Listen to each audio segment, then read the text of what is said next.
There's got to be some things that are thought out and talked about and discussed, and so that you don't run into too many obstacles in your life's journey together. I think too many people get together and either try to change each other's minds or what they're going to do or what they're not going to do.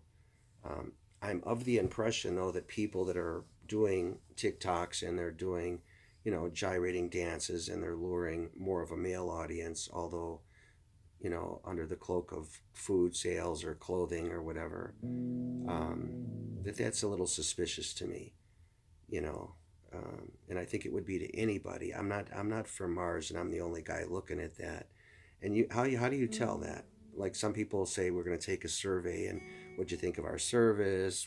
How was the atmosphere? Whatever. Do you have any personal comments, that type of thing? And we'd appreciate your contribution to our trying to better ourselves and to grow.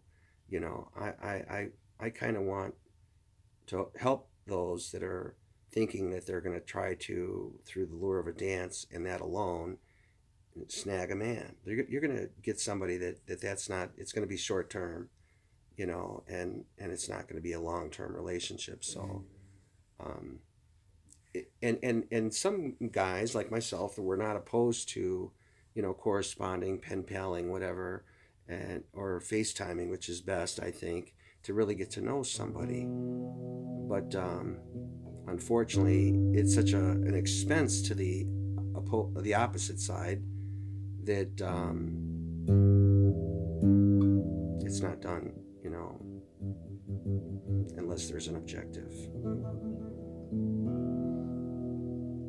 And sometimes it's for ill gain, unrighteous riches, or they have multiple people that they're doing that with, so there's no depth to that relationship whatsoever. And unfortunately, I think that sometimes people are just fooling themselves, you know.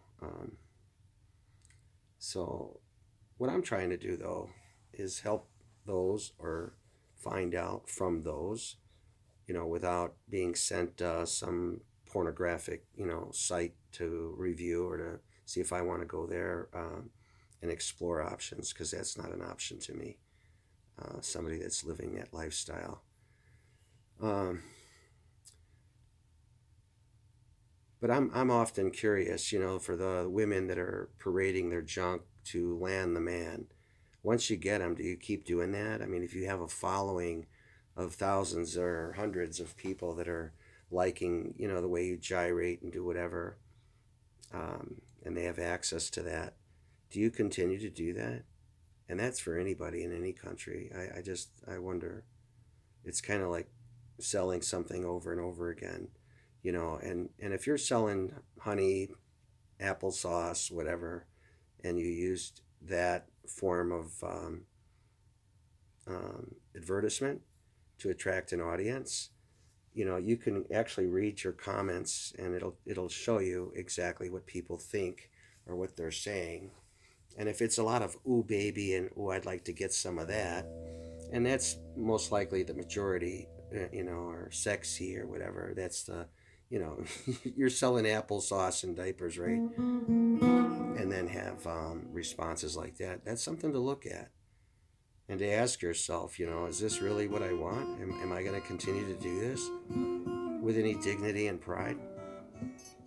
But I don't think that, I think it's all about the numbers. It's a numbers game, and to see how many people you can actually get to like you or to think that you still got it. And there's maybe some narcissism in that. I don't know. Um, I just wanted to, to talk. It's not like I'm Mr. Lonely Boy over here and I have nothing else to do with my time outside of walking my dog. But I've got some things that I'm doing.